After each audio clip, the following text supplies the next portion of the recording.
नमस्कार मित्रांनो, एक्झाम जागर या एज्युकेशन यूट्यूब प्लॅटफॉर्मवर तुम्हा सर्वांचं पुन्हा एकदा स्वागत आहे. मित्रांनो, या आधीच्या सत्रामध्ये तुमच्यासाठीचा प्रश्न होता, आयुर्वेद अभ्यासकांच्या नवकल्पनांना प्रोत्साहन देण्यासाठी कोणता उपक्रम सुरू करण्यात आला आहे? या प्रश्नाचं योग्य उत्तर आहे पर्याय क्रमांक 2, म्हणजेच आयुर्वेद अभ्यासकांच्या नवकल्पनांना प्रोत्साहन देण्यासाठी आग्नी हा उपक्रम सुरू करण्यात आलेला आहे.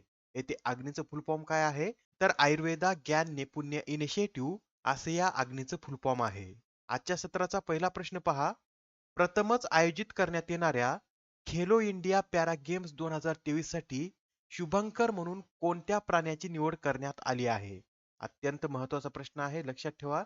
बऱ्याच वेळा एक्झाम मध्ये शुभंकर विचारण्यात येतात. तर आता हे जे प्रथमच खेलो इंडिया पॅरा गेम्स आयोजित करण्यात येत आहेत, यासाठी मॅस्कॉट म्हणून चिमणी या पक्ष्याची निवड करण्यात आली आहे. आणि या चिमणीला मॅस्कॉट म्हणून काय नाव देण्यात आलं आहे?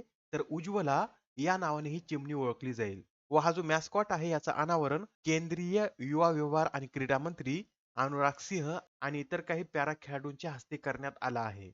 बरं, या ज्या स्पर्धा आहेत त्याचं आयोजन कुठे करण्यात येणार आहे? तर नवी दिल्ली येथे 10 ते 17 डिसेंबर दरम्यान या स्पर्धा आयोजित करण्यात येणार आहेत. मित्रांनो, याआधी सुद्धा आपण काही मॅस्कॉट पाहिलेले आहेत, ते सुद्धा एकदा रिवाइज करून घेऊया. तर पहा, आयसीसी वर्ल्ड कप 2023 साठी दोन मॅस्कॉट लॉन्च करण्यात आले होते आणि त्यांची नावे काय होती? तर ब्लेज आणि टोंक अशी त्यांची नावे होती. 37व्या राष्ट्रीय क्रीडा स्पर्धेमधील मॅस्कॉट मोगा होता. चौथ्या आशियाई पॅरा गेम्सचा मॅस्कॉट हा फायफे होता. दुसऱ्या वर्ल्ड फूड इंडिया कार्यक्रमाचा मॅस्कॉट मिल इंड. महिला आशियाई चॅम्पियन्स ट्रॉफी 2023 चा मॅस्कॉट जुवी आणि आशियाई गेम्स साठी 3 मॅस्कॉट होती व त्यांची नावे काय होती? तर चेन चेन, कॉंग कॉंग आणि लियान लिन अशी त्यांची नावे होती. व 5व्या जागतिक कॉफी परिषदेसाठीच्या मॅस्कॉटचं नाव हे कॉफी स्वामी असं होतं. हे सर्व पॉइंट नोट करून घ्या. एक्झाम मध्ये यावर सुद्धा आपल्याला प्रश्न विचारला जाऊ शकतो. प्रश्न क्रमांक दुसरा पहा. कोणत्या राज्यात देशातील सर्वात मोठा व्याघ्र प्रकल्प स्थापन करण्यात येत आहे? तर आता देशातील सर्वात मोठा व्याघ्र प्रकल्प हा मध्य प्रदेश या राज्यामध्ये स्थापन करण्यात येणार आहे. आणि मित्रांनो, नुकतेच आता केंद्र सरकारने नोरादेही अभयारण्य आणि दमोह येथील राणी दुर्गावती अभयारण्य यांच्या एकत्रीकरणाला मान्यता दिली आहे. व हे दोन अभयारण्य एकत्रित करून जो व्याघ्र प्रकल्प तयार होणार आहे, तो भारतातील सर्वात मोठा व्याघ्र प्रकल्प असेल. या व्याघ्र प्रकल्पाचे एकूण क्षेत्रफळ किती असेल? तर 2339 चौरस किलोमीटर इतके याचं क्षेत्रफळ असेल व यामधील बफर क्षेत्र हे 925 चौरस किलोमीटर इतका असेल. आणि हा जो व्याघ्र प्रकल्प आहे, हा मध्य प्रदेशातील 7वा व्याघ्र प्रकल्प असेल. व हा व्याघ्र प्रकल्प कार्यरत झाल्यानंतर मध्य प्रदेश हे देशातील सर्वाधिक व्याघ्र प्रकल्प असलेले राज्य बनेल. सध्या मध्य प्रदेशमध्ये 6 व्याघ्र प्रकल्प आहेत. ते कोणकोणते? तर सातपुडा, पन्ना, पेंच, बांधवगड, संजय व कान्हा हे 6 व्याघ्र प्रकल्प सध्या मध्य प्रदेश राज्यामध्ये आहेत. बरं मित्रांनो, आपल्या भारतात सर्वाधिक वाघ कोणत्या राज्यात आहेत? तर मध्य प्रदेश याच राज्यात आहेत. मध्य प्रदेशमध्ये एकूण 785 वाघ आहेत. त्यानंतर दुसऱ्या क्रमांकावर 563 वाघासह कर्नाटक, तिसऱ्यावर 560 वाघासह उत्तराखंड, तर चौथ्या क्रमांकावर आपलं महाराष्ट्र राज्य आहे. महाराष्ट्रामध्ये एकूण 444 वाघ आहेत. तर पाचव्या क्रमांकावर 306 वाघासह तामिळनाडू हे राज्य आहे. प्रश्न क्रमांक तिसरा पहा. भारताच्या निवडणूक आयोगाने दिल्लीच्या निवडणूक अँबॅसेडर अथवा स्वीप आयकॉन म्हणून कोणाची नियुक्ती केली आहे? तर आता दिल्लीच्या निवडणूक अँबॅसेडर म्हणून गायिका मैथिली ठाकूर यांची नियुक्ती करण्यात आलेली आहे. मित्रांनो, याआधी आपण पाहिलं होतं की मैथिली ठाकूर यांची निवडणूक आयोगाने बिहार राज्याची स्टेट आयकॉन म्हणून सुद्धा नियुक्ती केलेली आहे. त्याचबरोबर आता त्या दिल्लीच्या निवडणूक अँबॅसेडर म्हणून सुद्धा कार्य करतील. बरं, याआधी निवडणूक आयोगाद्वारे राष्ट्रीय आयकॉन म्हणून कोणाची निवड करण्यात आली आहे? तर राजकुमार राव यांची निवडणूक आयोगाद्वारे राष्ट्रीय आयकॉन म्हणून नियुक्ती करण्यात आलेली आहे. मित्रांनो, निवडणूक आयोगाविषयी जे एक्झाम मध्ये नेहमीच पॉइंट विचारण्यात येतात, ते एकदा आपण रिवाइज करून घेऊया. तर पहा, निवडणूक आयोगाची स्थापना 25 जानेवारी 1950 रोजी झालेली आहे. याचं मुख्यालय नवी दिल्ली येथे असून सध्या याचे 25वे मुख्य निवडणूक आयुक्त हे राजीव कुमार हे आहेत. बरं, निवडणूक आयोगाचे पहिले मुख्य निवडणूक आयुक्त कोण होते? तर सुकुमार सेन होते. आणि पहिल्या महिला मुख्य निवडणूक आयुक्ता या व्ही.एस. रमादेवी या होत्या. प्रश्न क्रमांक चौथा पहा. मुंबई उच्च न्यायालयाचे अतिरिक्त न्यायाधीश म्हणून कोणाची नियुक्ती करण्यात आली आहे? या प्रश्नाचं योग्य उत्तर आहे पर्याय क्रमांक 2, म्हणजे आता मुंबई उच्च न्यायालयाचे अतिरिक्त न्यायाधीश म्हणून सोमशेखर सुंदरेशन यांची नियुक्ती करण्यात आली आहे. व नुकतीच आता त्यांना पदाची शपथ हे मुंबई उच्च न्यायालयाचे मुख्य न्यायाधीश न्यायमूर्ती डी के उपाध्याय यांच्याद्वारे देण्यात आली आहे. मित्रांनो, सुंदरेशन यांच्या नियुक्तीबरोबरच मुंबई उच्च न्यायालयातील न्यायाधीशांची संख्या ही आता 69 इतकी झाली आहे. मुंबई उच्च न्यायालयात एकूण न्यायाधीशांची संख्या किती आहे? तर 94 इतकी आहे. याबरोबरच तुमच्या माहितीसाठी हे सुद्धा नोट करून घ्या, अतिरिक्त न्यायाधीशाच्या नेमणुकीची तरतूद ही घटनेच्या कलम 224 मध्ये देण्यात आली आहे व अतिरिक्त न्यायाधीशांची नेमणूक राष्ट्रपतीद्वारे करण्यात येते आणि यांची नियुक्ती कधी करण्यात येते? जर उच्च न्यायालयाच्या कामकाजात तात्पुरती वाढ झाल्यास किंवा उच्च न्यायालयाचे काम थकीत असल्यास अतिरिक्त न्यायाधीशांची नियुक्ती केली जाते व त्यांची नेमणूक फक्त 2 वर्षाच्या काळासाठी आणि वयाच्या 62 वर्षापर्यंतच केली जाऊ शकते. हा पॉइंट महत्वाचा आहे, लक्षात ठेवा. आणि आता हा प्रश्न पहा, यात काय विचारला आहे? तर कोणत्या राज्याने उबेर शटल नावाची बस सेवा सुरू करण्यासाठी उबेर बरोबर सामंजस्य करार केला आहे? तर आता उबेर शटल नावाची बस सेवा सुरू करण्यासाठी पश्चिम बंगाल या राज्याने उबेर या कंपनी बरोबर सामंजस्य करार केलेला आहे.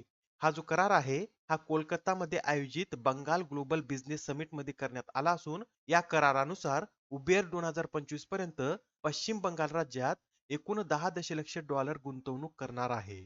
बरं मित्रांनो, तुम्हाला लक्षात आहे का, अलीकडेच आपण पाहिलं होतं की आता पश्चिम बंगालचे ब्रँड अँबॅसेडर कोणाला बनवण्यात आला आहे?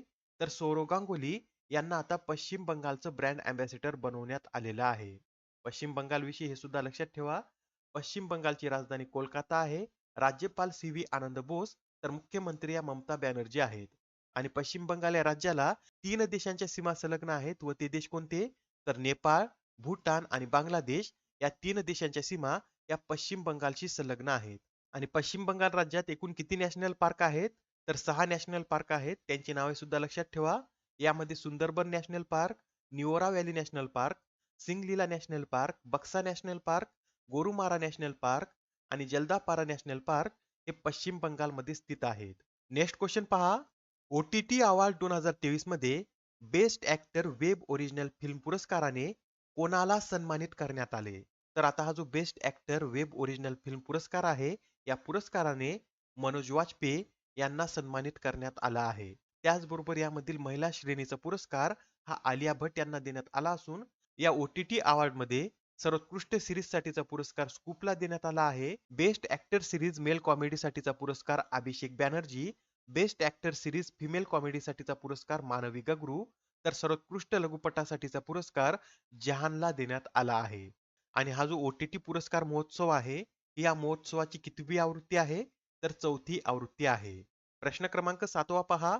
देशातील दुसरे तरंगते CNG स्टेशन कोठे निर्माण करण्यात येत आहे? तर आता देशातील दुसरे तरंगते स्टेशन हे उत्तर प्रदेशमधील वाराणसी येथे निर्माण करण्यात येत आहे. आणि वाराणसीच्या कोणत्या घाटावर? तर वाराणसीतील रविदास घाटावर हे तरंगते CNG स्टेशन बांधले जात आहे.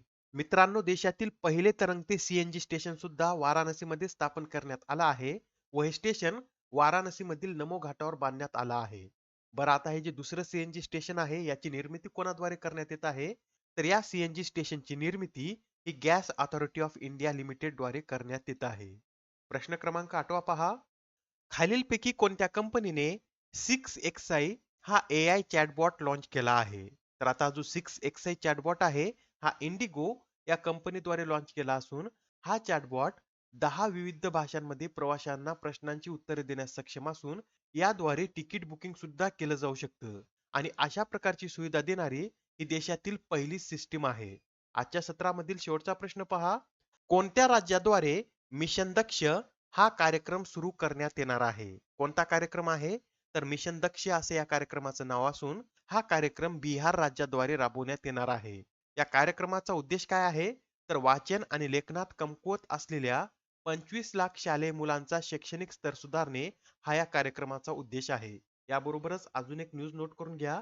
अलीकडेच आता पंतप्रधान नरेंद्र मोदी यांनी तेजस विमानातून बेंगलोर हवाई दलाच्या विमानतळावरून उड्डाण केलं आहे आणि आता तेजस विमानातून उड्डाण करणारे ते पहिलेच पंतप्रधान ठरले आहेत. हे जे तेजस विमान आहे याची निर्मिती हिंदुस्तान एरोनॉटिक्स लिमिटेड द्वारे करण्यात येत आहे. याआधी हे विमान LCA नावाने ओळखले जात असे, पण 2003 मध्ये तत्कालीन पंतप्रधान अटल बिहारी वाजपेयी यांनी या विमानाला तेजस असं नाव दिलं आहे. सध्या या तेजस विमानाचे 2 स्क्वाड्रन चालवले जातात व त्यांची नावे काय आहेत? तर फ्लाइंग डॅगर्स आणि फ्लाइंग बुलेट्स अशी त्यांची नावे आहेत. आजच्या सत्रामधील तुमच्यासाठीचा प्रश्न पहा. टेनिसचा विश्वचषक म्हणून ओळखल्या जाणाऱ्या डेव्हिस कप 2023 चे विजेतेपद कोणी पटकावले आहे? आता या प्रश्नाचं उत्तर कमेंट मध्ये देण्याचा प्रयत्न करा. उत्तर चुकलं तरी काही हरकत नाही, कारण ज्यावेळेस तुम्हाला या प्रश्नाचं योग्य उत्तर माहित होतं, त्यावेळेस हा प्रश्न तुमच्या दीर्घकाळापर्यंत लक्षात राहतो. तर आता पुढच्या सत्रामध्ये पुन्हा भेटूया. धन्यवाद.